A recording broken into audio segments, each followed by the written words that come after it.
5 secondes, puis commencer. Parfait? Merci, oui. Merci.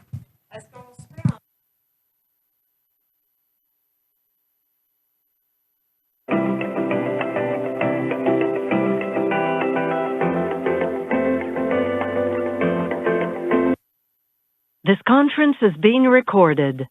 Cette conférence est enregistrée. Hello, everyone. Bonjour à tous. Welcome, and thank you for participating in today's technical briefing, which will provide an update on the COVID-19 vaccine rollout in Canada. Bienvenue au brefage technique afin de donner une mise à jour sur la distribution des vaccins contre la COVID-19 au Canada. Today, we will hear remarks from Dr. Howard New and Major General Danny Fortin from the Public Health Agency of Canada. They will be accompanied by Joël Paquette from Public Services and Procurement Canada to answer questions. Aujourd'hui, nous entendrons des allocutions du Dr. Howard New et Major Général Danny Fortin de l'Agence de la santé publique du Canada. Ils seront accompagnés par Joël Paquette de Services publics et Approvisionnement Canada pour la période de questions.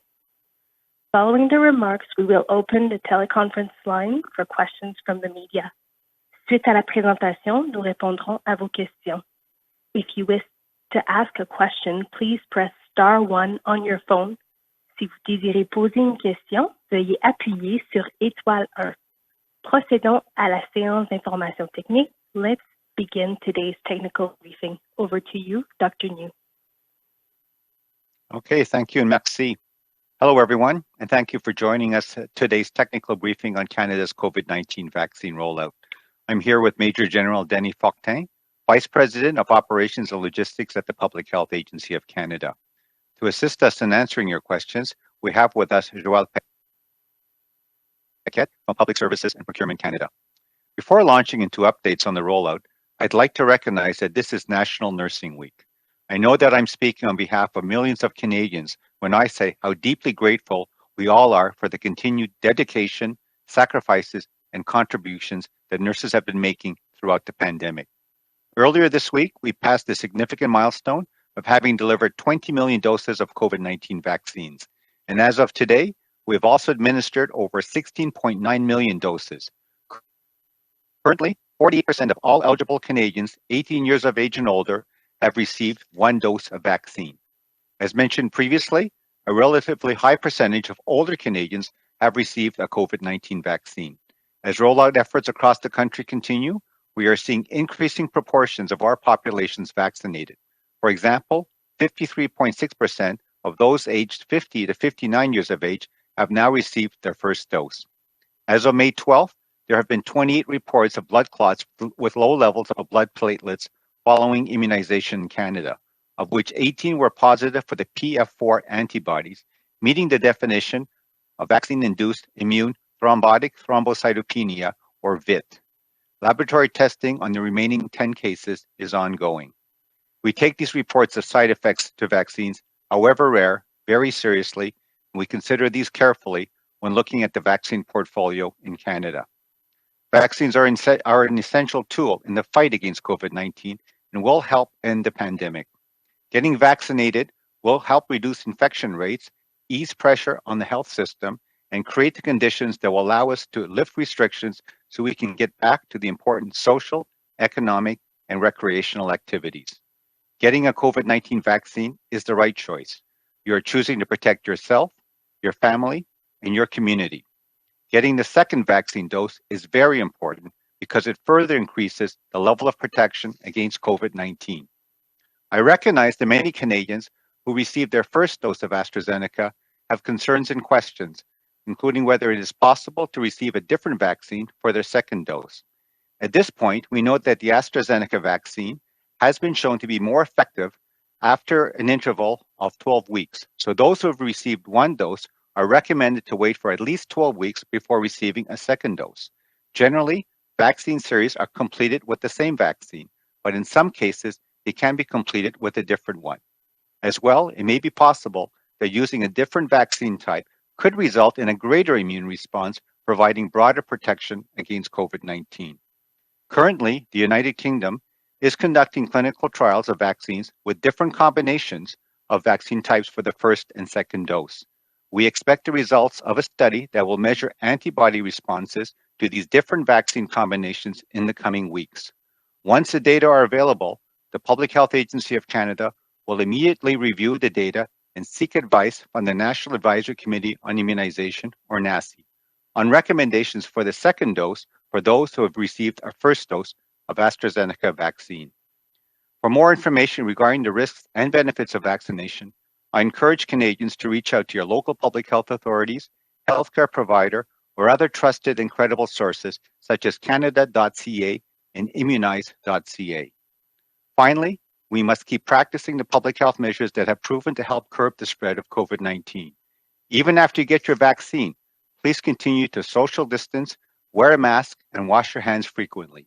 These important actions help protect you and all of us against this insistent virus. And thank you for being here today. Bonjour à toutes et à tous, et merci de vous joindre à nous aujourd'hui pour assister à la séance d'information technique sur le déploiement des vaccins contre la COVID-19 au Canada. Je suis accompagné de Major Général Danny Fortin, vice-président. Hello, everyone, and thank you for joining us at today's technical briefing on Canada's COVID-19 vaccine rollout. I am here with Major General Danny Fortin, Vice President of Operations and Logistics at the Public Health Agency of Canada. To assist us in answering your questions, we have with us Joël Paquette from Public Services and Procurement Canada.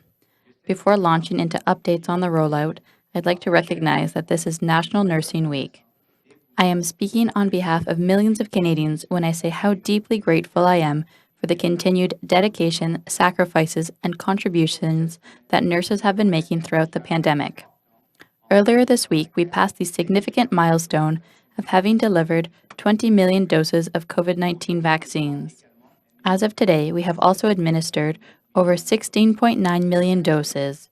Currently, 48% of all eligible Canadians 18 years of age and older have received one dose of the vaccine. As mentioned previously, a relatively high percentage of older Canadians have received a COVID-19 vaccine. As rollout efforts across the country continue, we are seeing increasing proportions of our populations vaccinated. For example, 53.6% of those aged 50 to 59 years of age have now received their first dose. As of May 12th, there have been 28 reports of blood clots with low levels of blood platelets following immunization in Canada, of which 18 were positive for PF4 antibodies, meeting the definition of vaccine-induced immune thrombotic thrombocytopenia, or VIT. Laboratory testing on the remaining 10 cases is ongoing. We take these reports of side effects to vaccines, however rare, very seriously, and we consider these carefully when looking at the vaccine portfolio in Canada. Vaccines are an essential tool in the fight against COVID-19 and will help end the pandemic. Getting vaccinated will help reduce infection rates, ease pressure on the health system, and create the conditions that will allow us to lift restrictions so we can get back to important social, economic, and recreational activities. Getting a COVID-19 vaccine is the right choice. You are protecting yourself, your family, and your community. Getting the second vaccine dose is very important because it further increases the level of protection against COVID-19. I recognize that many Canadians who received their first dose of Astrazeneca have concerns and questions, including whether it is possible to receive a different vaccine for their second dose. At this point, we know that the Astrazeneca vaccine has been shown to be more effective with an interval of 12 weeks. So those who have received one dose are recommended to wait for at least 12 weeks before receiving a second vaccine. Generally, vaccine series are completed with the same vaccine, but in some cases they can be completed with a different one. As well, it may be possible that using a different vaccine type could result in a greater immune response, providing broader protection against COVID-19.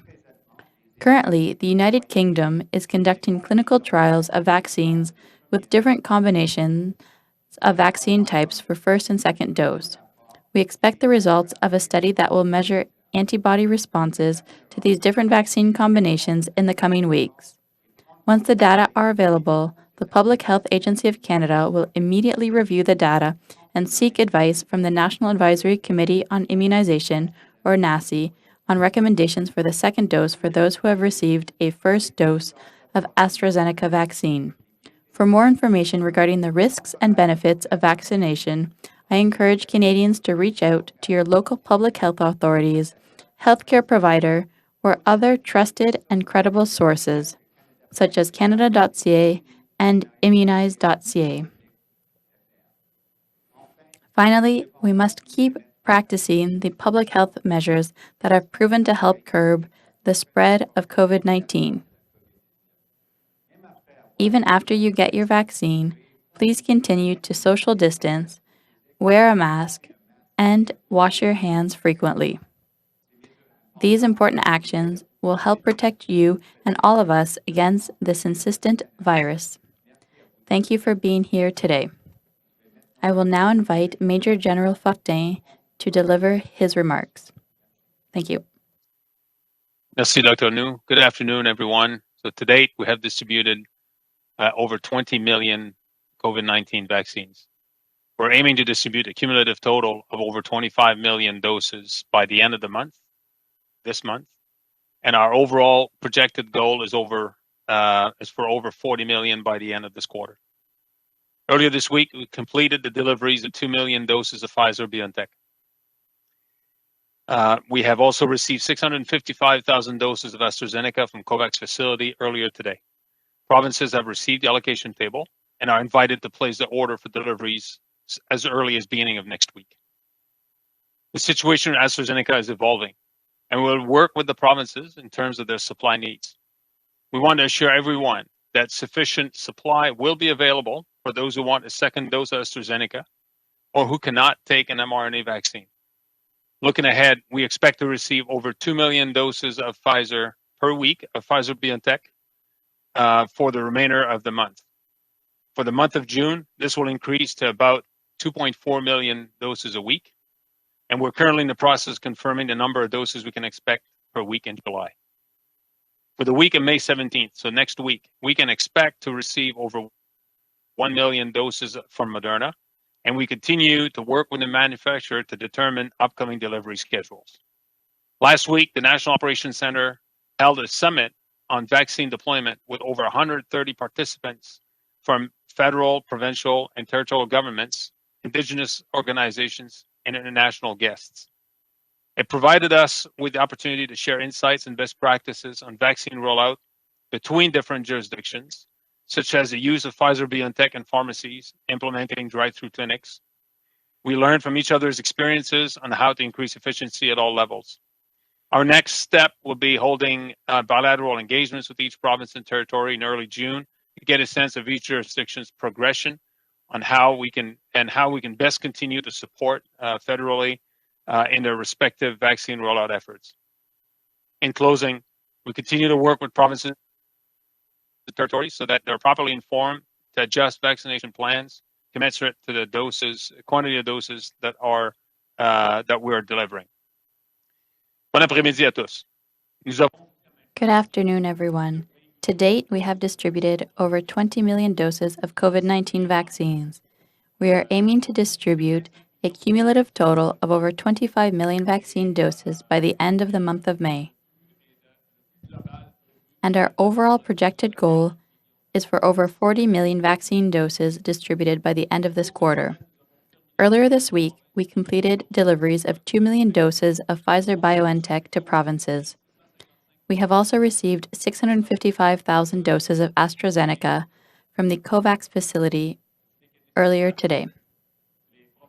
Provinces have received the allocation table and are invited to place their order for deliveries as early as the beginning of next week. The situation with Astrazeneca is evolving, and we will work with the provinces in terms of their supply needs. We want to assure everyone that sufficient supply will be available for those who want a second dose of the Astrazeneca or who cannot take an mRNA vaccine.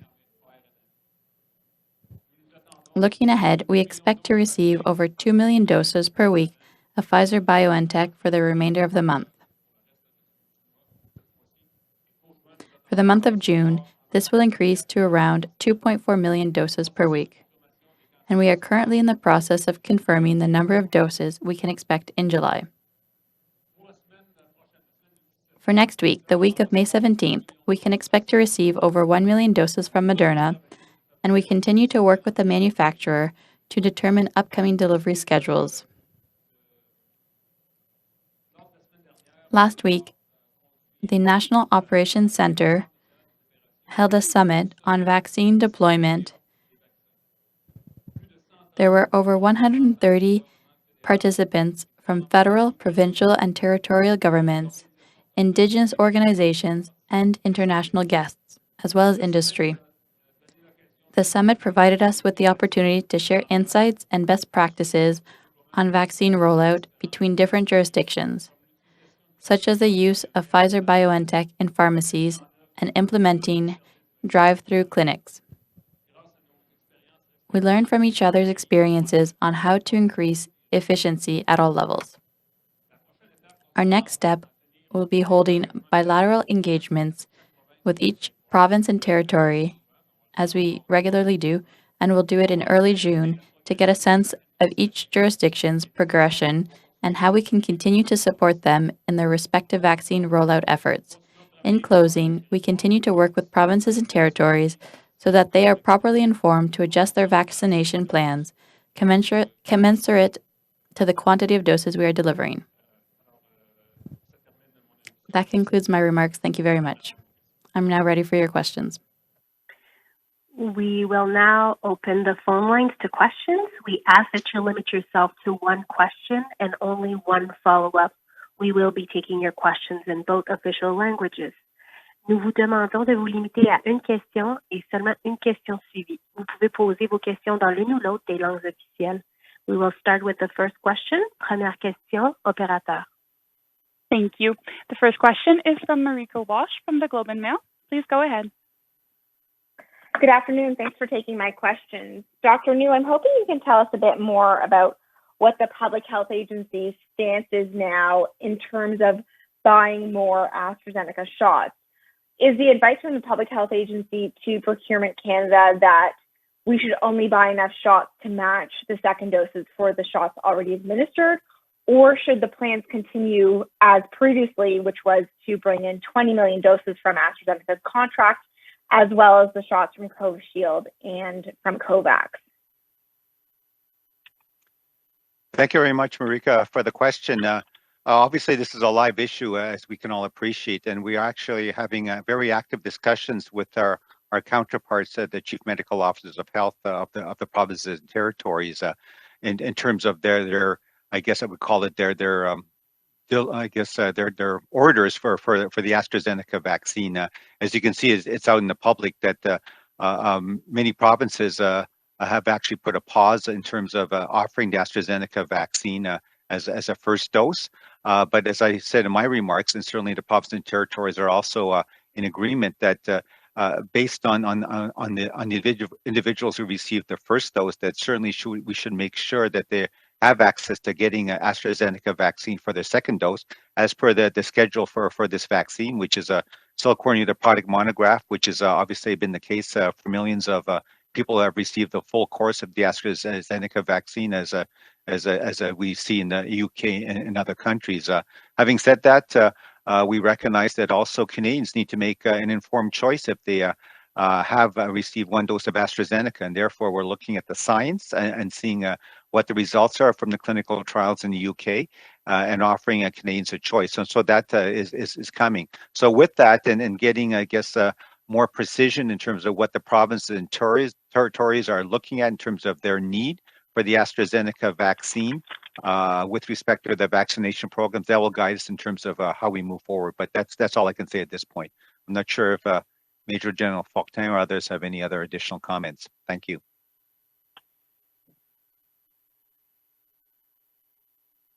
Thank you. So my question then is just to be clear, Dr. New, are you saying that you are debating whether to pursue further orders? Is that what you're saying? That's the message I get, but it was a bit unclear. And then my second question was actually for Mr. Fortin, Major General Fortin. Can you tell us how many provinces have said that they will not take the next delivery of the Astrazeneca vaccine from COVAX? If you could just tell us how many and which they are. Okay, so Dr. Maybe I'll start, and I think it's related to the question you posed to Major General Fortin. So you can, I can't say in terms of you said the actual order. What we're doing right now is having the discussions with the provinces and territories to get a better idea of what their need is and their demand for the AstraZeneca vaccine, based on what they've also said publicly with their vaccination programs. Offering or not offering, AstraZeneca as a first dose, but also at the same time ensuring that all those who have received the first dose of AstraZeneca vaccine have access to get the second dose if they choose to go through with their second dose. So based on those metrics, we'll have a better idea, and then we'll have something to work with moving forward. But I think I'll leave it at that and then turn over to Major General Fortin. Yeah, thanks, Marika. Well, a number of provinces indicated that they would not use AstraZeneca for first dose in the last couple of days, and again today. In open source, you can see that there's quite a number of them that indicated that, and that they are currently thinking about using doses, ordering doses for second dose to immunize those that already received the first dose.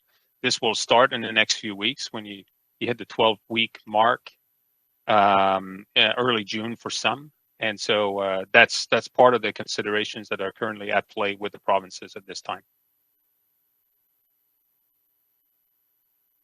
Merci beaucoup. Next question. Prochaine question. Thank you. The next question is from Geneviève Normand from CBC Radio Canada. Please go ahead. Oui, merci pour ma question, en fait. Question, yes. Thank you. My question is for Dr. New. In the United States today, they announced that Americans who are fully vaccinated no longer need to wear a mask and no longer need to social distance, indoors or outdoors. So when will we see the same thing on our side of the border in Canada? Answer. Perhaps I didn't understand the question properly. Do you mean about the border? Or are you talking about guidelines for the Americans compared to what's here? Journalist. I can specify.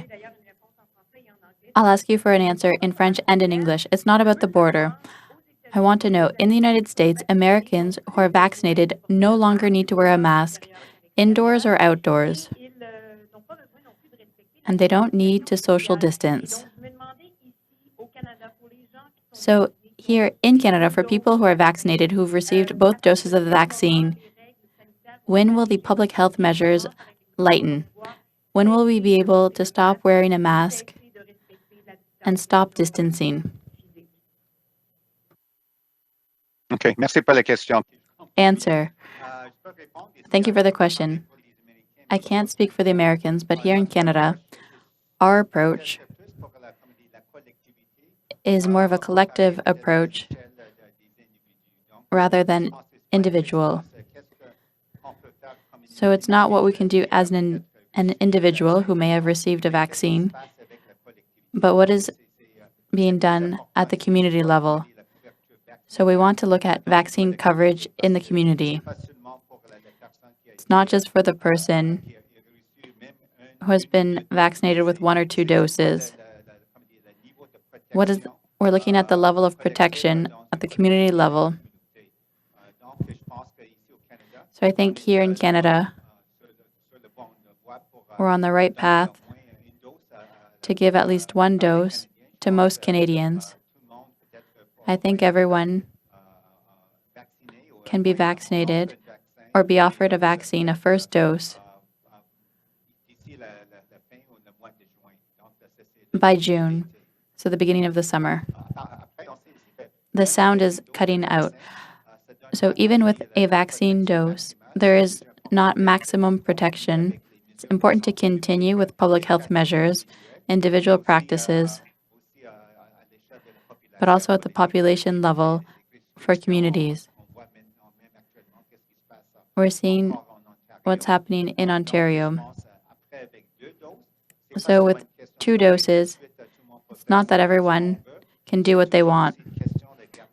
It's a matter of looking at indicators, what's happening in communities at the local level, because we want to have a low rate of new infections, the incidence of cases, and also perhaps other indicators, like the positivity rate for lab testing, the reproduction number, and also what is the impact on the healthcare system for the rate of hospitalizations and ICU admissions. So for us in Canada, we need to keep all of that in mind before public health authorities at the local level begin to lighten public health measures. Would you like me to repeat that in English? Yes, please. I would appreciate that. Okay, so the issue of comparing Canada to the United States, I can only speak for Canada. I think here in Canada, we have more what we would call a collective or community approach. So it's not about what an individual should be able to do with 1 or 2 doses. It's more about what we're seeing in the population as a whole, especially with the vaccine coverage, because if an individual gets 1 or 2 doses, they're certainly protected to a certain level, but they don't have the maximal level of protection. I think in Canada, we've gone with the approach that it's important to get as many Canadians as possible vaccinated with at least 1 dose, and certainly we're on track to do that, I would say, by the end of June, if everything goes according to plan. So with that, we know that we have a good level of protection for everyone, but it's not as high as it could be. And so therefore, it's still very important for everyone, both as individuals, to continue practicing all of the good individual public health measures that we've repeated ad nauseum, the physical distancing, the use of a face mask and the hand washing, but also at a community level in terms of what restrictions local authorities place in terms of maybe businesses remaining closed and so on and so forth.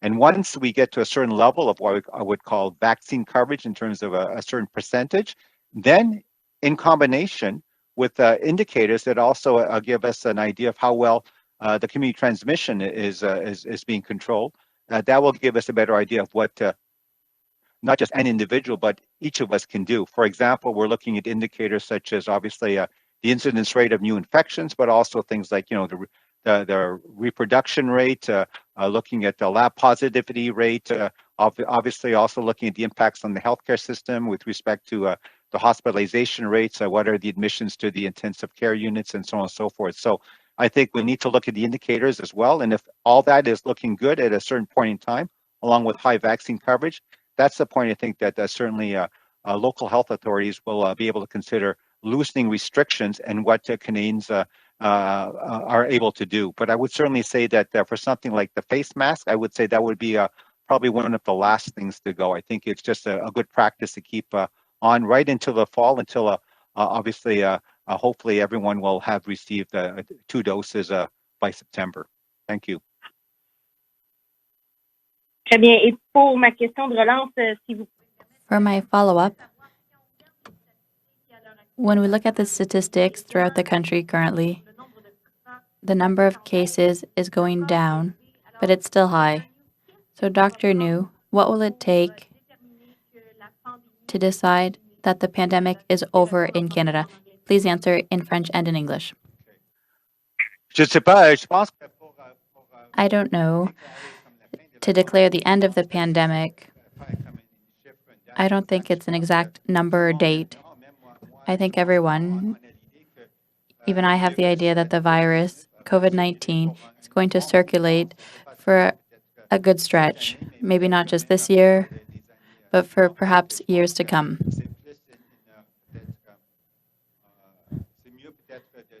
So perhaps it's better to think about how we can live with COVID-19, a manageable level of infection. So that's the first point. But as I've said, to get back to normal life as it was before COVID-19, it's important to control it well. There's the two aspects. First, to continue the vaccine rollout, having as many Canadians vaccinated as quickly as possible, and at the same time, continue with our public health measures. And at a certain point, it's important to see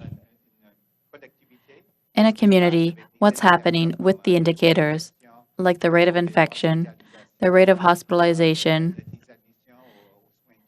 intensive care unit admissions. If all of the indicators are trending in the right direction, that's the point at which local public health authorities may loosen restrictions, and we can get back to having more activities, perhaps like having gatherings with friends and all of that. So I think it's difficult to declare the end of the pandemic, but at least we see light at the end of the tunnel. And I'm optimistic. I think this summer will be better than last summer with the vaccine rollout. And I'm thinking of nice weather and the fact that at least Canadians can go outside now. We know it's better to be outside than inside. I think it's difficult to actually declare, quote, an end to the pandemic and what that might entail. I think, experts or scientists around the world, and I think myself included, I would probably say that we were going to be living with COVID-19 for quite some time, for maybe even several years. We're not going to eradicate or eliminate it. And so it's more about how do we live with COVID and have it sort of maybe circulate at what we call manageable levels. So that's point number one. With respect to what we need to do here, I think it's important to recognize there are two important priorities. One, obviously, is to continue with our vaccination and rollout and vaccinate as many Canadians as possible, as rapidly as possible, so we get that good collective immunity against the virus. But at the same time, it's very important to also continue with the good public health measures, both individually and at a population level. And then when we start looking at the indicators that give us an idea of, are we flattening, hopefully, this third wave in certain parts of the country, looking at that the community transmission is being controlled through indicators such as the infection rates, lab positivity, the real, the reproductive rate, looking at the admissions at the hospitals and ICUs and so on.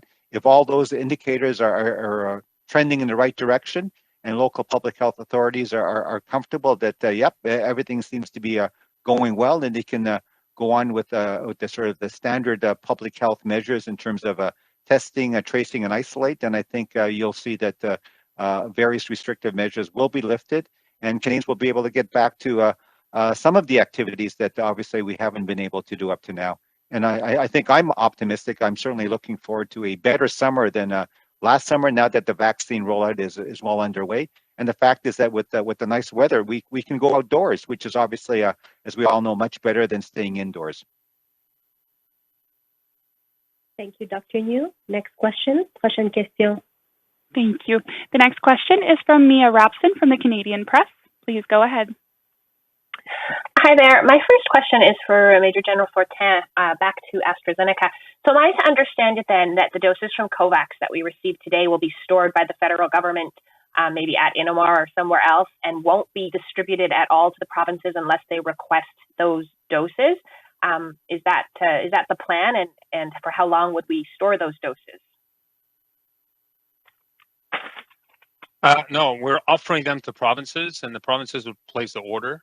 And what we have in our portfolio is an ability to hold in a central location, and so they are prepared for shipment and stored at Innomar, and depending on how and when the provinces want to use them, they can either have them all now, have them on a schedule of delivery. We can hold for a couple of weeks. Those things are possible. They're always possible for all vaccines. Of course, the modus operandi so far has been to push all vaccines to provinces as rapidly as effectively as we could. And in this case here, second doses will start very soon with AstraZeneca. So there's a range of options offered to the provinces. And they're in the process of doing this analysis now. So I suspect some will order in the coming day or so, and will want to receive them in the coming days.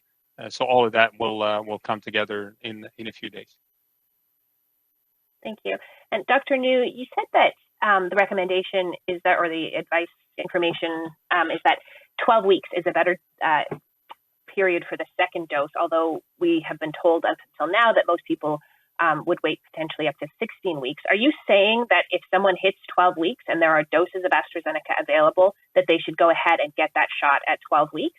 And knowing that that's just a few weeks away for the first people who received AstraZeneca in March, when can we expect to see data or advice from NACI that says whether or not they should get that or get a different vaccine? Thank you very much, Amia, for the question. So to the first point in terms of the 12 weeks, certainly the good data coming out of the various trials in the United Kingdom about extending the interval. The studied interval was up to 12 weeks, and so certainly the indications are that it's actually better to wait for that interval.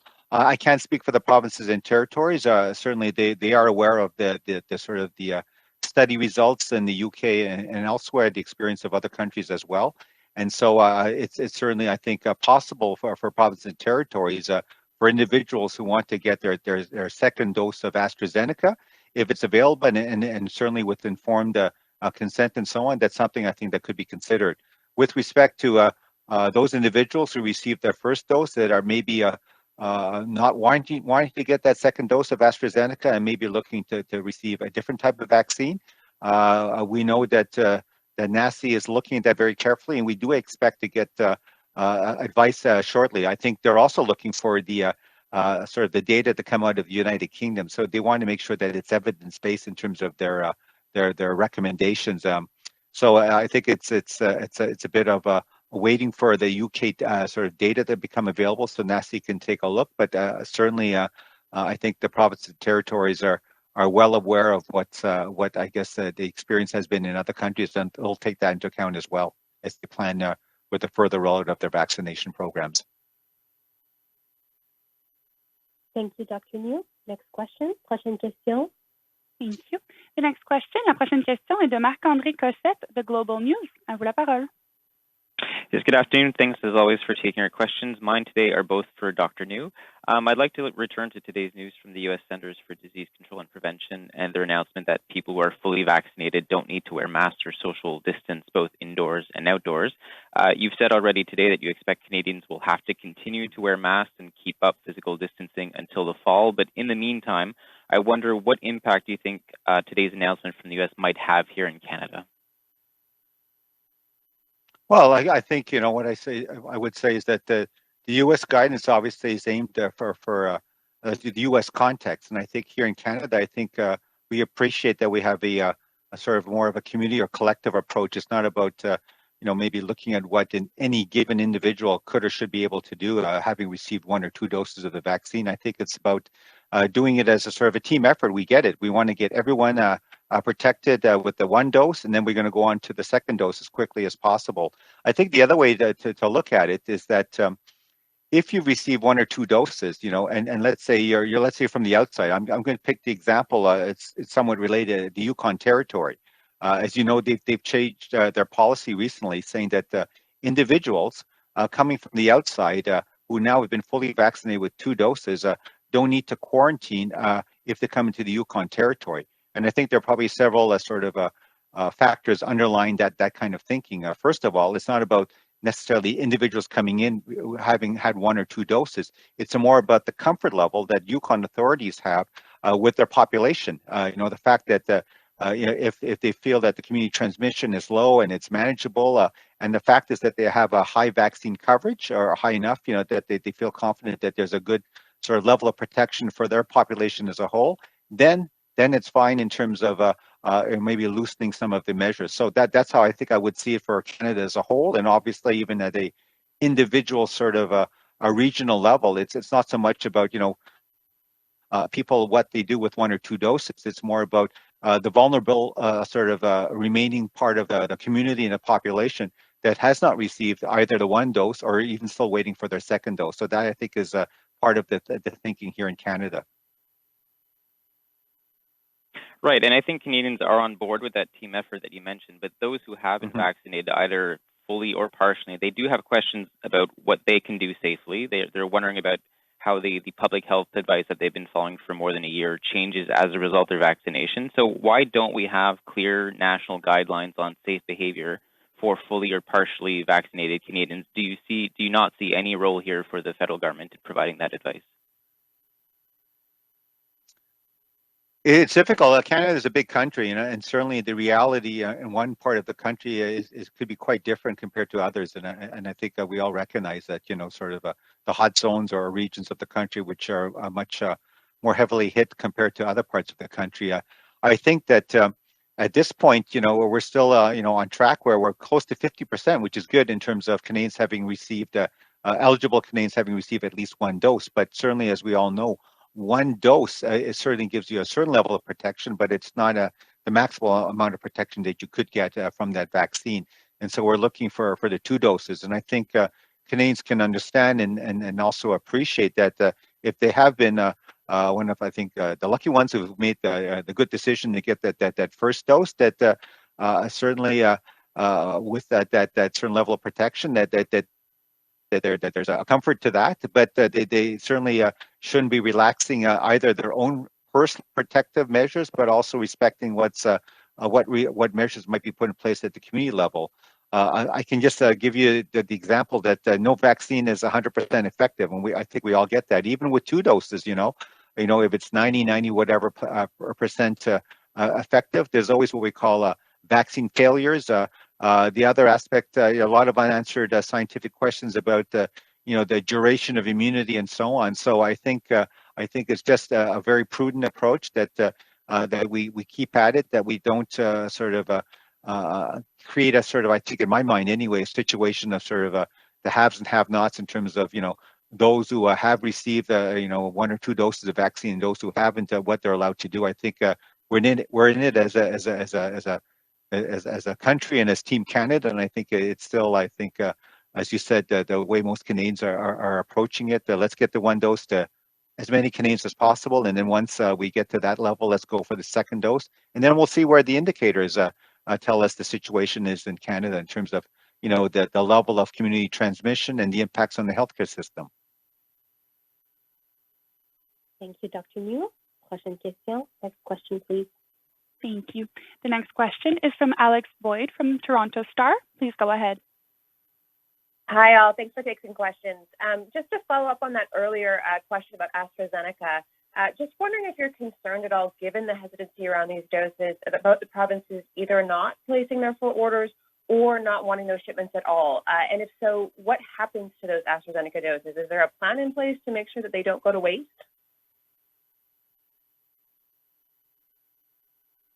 Yeah, it's General Fortin here. So those doses are good for 3 months they're good till end August. And so there's a range of options here, and provinces will make decisions based on the data at hand with the recommendations. But what we're seeing is a desire to get those doses for 2nd dose, and how they will administer, how they will want to change their plan moving forward, I think remains to be seen. So we're in close coordination with the provinces and territories on vaccines all the time. There's no exception here with that vaccine. And so if we were potentially moving forward at a situation where we would have doses that would not be used effectively here in country, that's part of the advice that we would provide based on that input to government. But we're not in that situation. We would be speculating about what would be done, could not be done with the 655,000 doses that arrived this morning.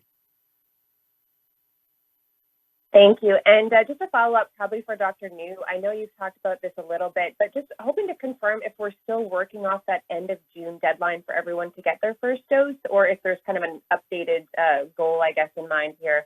Those latest projections do seem to suggest it might be mid-month or sooner, just kind of depending on how many of those are first doses versus second.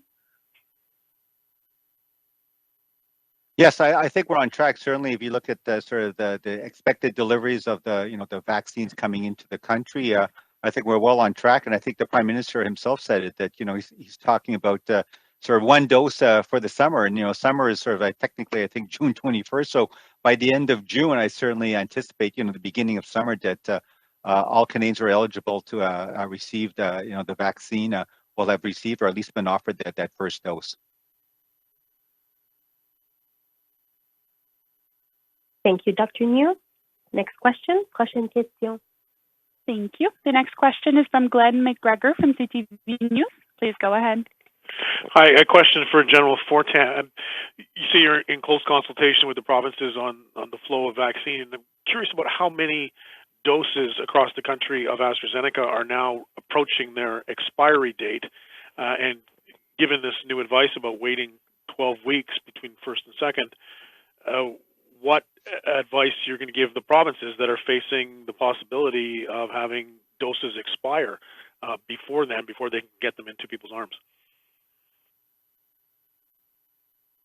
Yeah, thank you for your question. So there's about, the last time I checked earlier today, 270,000 doses of Astrazeneca left in country.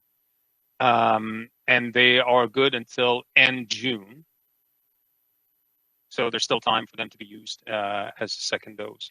And if required to move them around in a country to different jurisdictions that want to use them, to population that want to use them, that's certainly part of our activities here, part of my responsibility here to help coordinate this move one way or another. Responding to a question from my colleague from the Toronto Star about the possibility of sending vaccine back, I understand you think this is a government decision, but have you had discussions on the logistics of how that would work, either returning the Astrazeneca doses that were loaned to us from the United States and also the possibility of returning doses that were drawn on the COVAX facility? Have there been any conversations about how physically or logistically that would happen? Well, myself and a number of my colleagues, including those with me on this call today, we are in a position to work. We have been working on advice to the minister and to decision makers here, and the content of which I'm not going to share. But there's a range of options that we continue to investigate, and contingencies, and a number of things to include what we would do with future doses. But again, that's part of advice that we are preparing. And that would be offered to ministers for decisions. Thank you, Major General Fortin. Next question. Prochaine question. Thank you. The next question is from David Thurton from CBC News. Please go ahead. I just wanted to follow up with the questions about AstraZeneca expiring, Major General Danny Fortin. It is a real concern, at least to some countries. Like we've seen some countries in other places of the world who have had to send back AstraZeneca because of, there just wasn't uptake. There was a lot of vaccine hesitancy. So it's a real concern for some countries. So can you tell us, is that something that you're seriously contemplating? Do you have a plan to deal with extra doses that are about to expire and how you'll use them, how you'll utilize them, especially if provinces don't want to take them? And if you can answer that in French as well, my colleagues at Radio Canada would be deeply appreciative. Well, I'll ask my colleagues to see if they have comments after I make mine. But I would say, again, it's part of a number of scenarios that we're looking at, and we'll prepare advice to, with colleagues for ministers to make decisions on that. Now, I think it would be premature to jump to the conclusion today that we're running into a problem with the doses that we have in country. So there's still time to utilize them across the country. There are no doubt Canadians that will be interested in getting a second dose of AstraZeneca. I don't know. We don't know what the number is, but that's part of the work that our colleagues at the provincial and territorial levels do every day, and they will start really getting into this meaningful work of planning for the second dose and the careful synchronization of what they require, all types of vaccines, AstraZeneca included, and do the careful calibration of what you need when. En français, je vous dirais que I would say that my colleagues may have comments to add later, but it's part of the different considerations we look at when we prepare guidance and recommendations for decision-making by ministers along with our colleagues.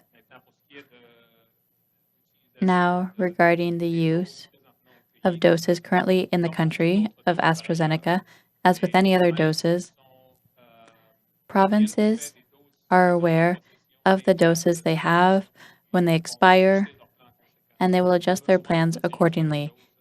If needed, we'll send doses to other parts of the country for maximum use. Our provinces, our colleagues within the provinces and territories, work every day on the vaccine rollout. And over the coming days and weeks, they'll be looking at detailed synchronization of the second dose. So would that be with quantities and the type and the schedule? So we are working in close collaboration with the provinces and the territories on this topic.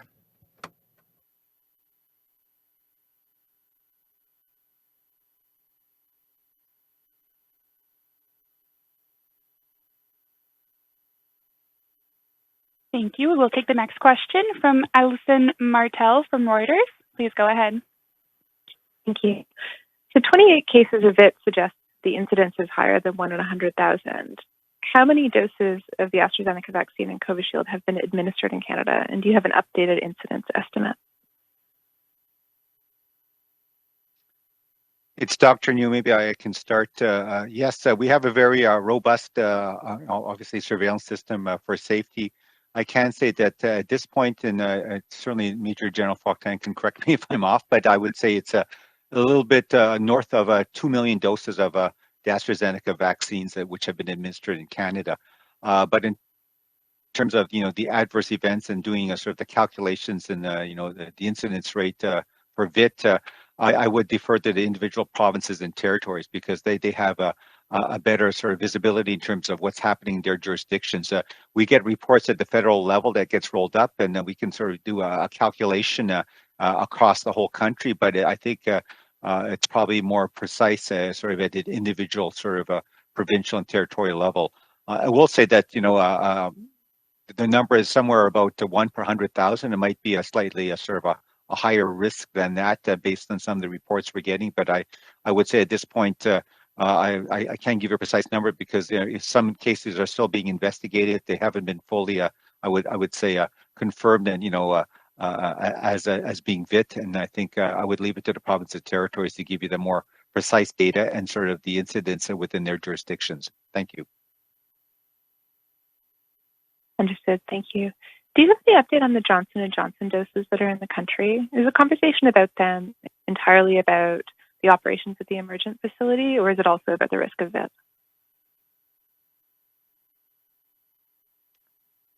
It's Dr. New. I could start. If I understand the question about the doses that have been received in country but are still under quarantine, I think it's still the process in which Health Canada as a regulator is undertaking working with obviously counterparts in the United States and with the manufacturer, obviously as well for the facility in question to look at sort of the quality assurance aspects to hopefully, I guess, they determine whether or not they can be assured that the doses that have been received in Canada meet their quality standards. So that's that. It's with respect to the risk, based on the U.S.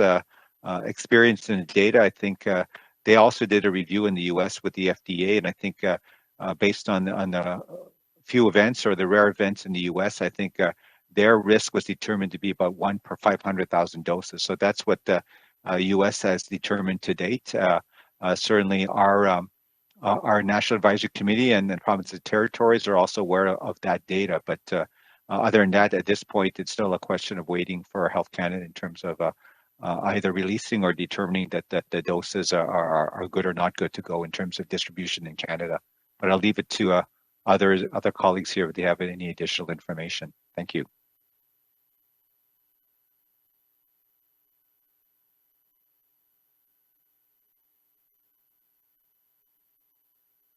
And next question. Question. Thank you. We will take the follow-up for David Thurton from CBC News. Please go ahead. Hi, thanks so much for coming back to me. It's an important follow-up. We heard from health officials in Nunavut that they don't have a timeline for receiving Pfizer, and they need that vaccine, of course, to vaccinate the younger population. So could you give us what is the plan for getting Pfizer to Nunavut and the other territories as well? Yeah, so we're in coordination and consultation with the provinces and territories on addressing that specific new cohort, the 12 to 17-year-old in the territories that are now eligible for a Pfizer vaccine. And there have been exchanges, conversations between provinces and territories on exchanges. Some have been executed, some are planned, where incoming Moderna doses would go to the territory, to the province, in exchange for Pfizer doses redirected to the territory. In the case of Nunavut, we're still working with Nunavut and identifying provinces that are willing to do the swap. That should not be a problem. I don't anticipate that being a problem moving forward, but we're very much in a space of coordinating that over the next couple of weeks.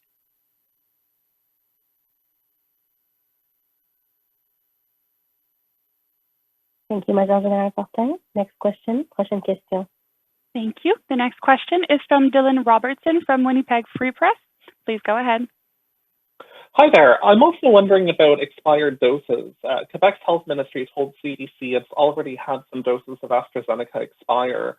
So I'm wondering if there's a system to redistribute these so that they don't expire, if the provinces are punished for letting those doses expire.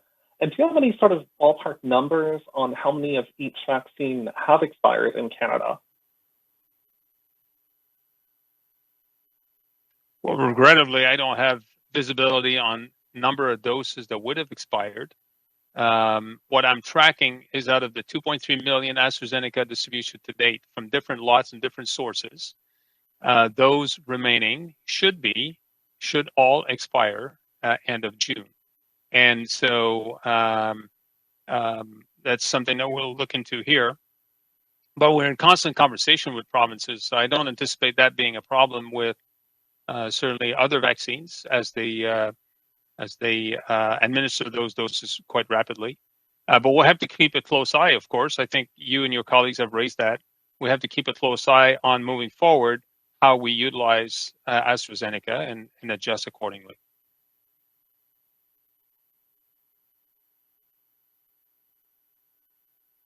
And for Dr. New, I was just wondering about your comments about a team effort. It's not about one or two doses, it's about the vulnerable part of the population. Is this your personal opinion, or is this the advice that the government is getting on how to, not offer any, perks for people who have doses before other people? And did this come from the medical officers of health from the provinces, or is this more of a central idea? Thank you for the question. No, I think it's a collective idea. As you well know, we have regular meetings with the Special Advisory Committee with the Chief Medical Officers of Health, and we're all on the same page in terms of the approach. And you can see that with the vaccination programs in the provinces are offering that first dose, to all of the eligible Canadians. Obviously, they started with the priority groups and then working their way down. And then hopefully moving on quickly to the second dose, and we're all on the same page as well with respect to that. Even with the 1 or 2 doses, we have to look at the indicators. It's all about what's happening at a local level in terms of community transmission. Are we pushing the case counts down? Do we have a sort of the case counts? I would say at a very granular level under control, or at least a manageable level, so that it's not obviously having impacts and overloading or overburdening the healthcare system. So those are the kinds of things that all of the chief medical officers of health, and I would say public health authorities across the country are all sort of seized with in the same way. And therefore, the issue of giving sort of special privileges or so for individuals, especially with the one dose, I don't think is really something that anyone's seriously looking at. I think with the one dose, I think we just keep at it, and I think what I mentioned earlier, I think the chief medical officer of health would also agree is that yes, with the nicer weather, with our summer coming, certainly we can anticipate that with people getting their first dose, that you can probably go outside, get together, maybe a small gatherings with your family, for a barbecue and so on. But in terms of mass gatherings, other types of activities such as that, I think we'll be waiting more down the road as more and more Canadians get vaccinated, and as hopefully the result of our public health measures right now, we're driving the case counts down and flattening sort of that third wave in many parts of the country. Thank you. Thank you, Dr. New. That will be all for today's technical briefing. C'est ce qui met fin au brefage technique pour aujourd'hui. Merci beaucoup d'avoir été